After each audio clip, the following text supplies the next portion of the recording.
So somebody in the comments wanted me to talk about DDA and see if I had any stories.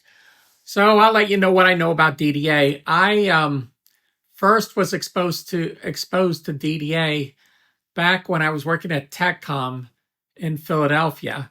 Uh, Chris Fischera, who owned a wrapping company called Group One, came in to show me brochures on the console because he had picked it up. And Chris and me, we really got along. If he told me something was good, I knew it was good.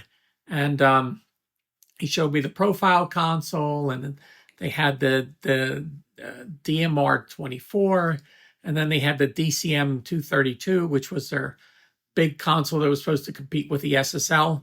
So I, took it under my wing and studied it, and start promoting it. And the first console, I was dealing with Jazzy Jeff at that point, and he was interested in that DCM 232, and I think it was around $150,000.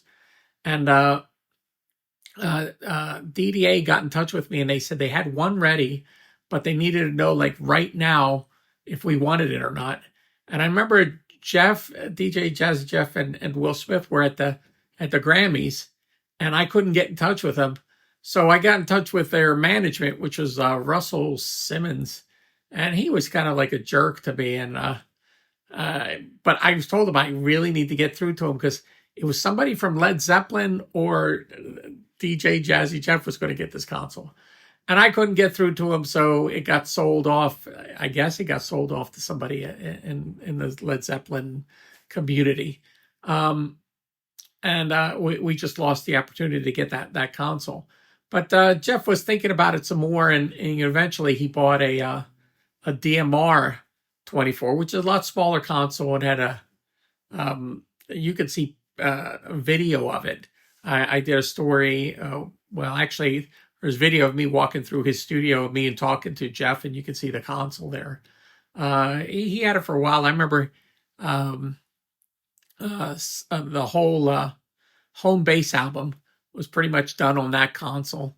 I mean, he did it in different places, but that was his main console. I have pictures of his studio I put together for him at the Warehouse Recording Studio. But another guy who had a DCM 232 was Bon Jovi. And I had nothing to do with selling that to him. But it turned out to be a disaster, and they couldn't get it working properly. The automation wasn't working, and they eventually sold it off. And I think they got just like peanuts for that, for the console, because it just didn't work. So that was all the DDA stuff. I didn't ever sold a profile. And then they made a bunch of PA consoles too. And then DDA eventually just kind of went away and became Audient.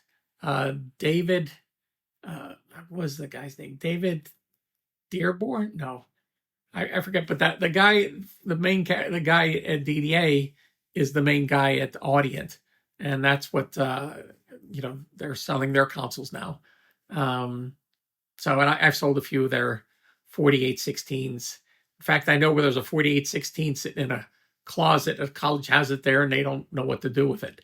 But there's my story about DDA consoles. It was kind of an exciting thing with Jeff, and Russell Simmons is some kind of character. Just couldn't get through. But there you go. There's my DDA story.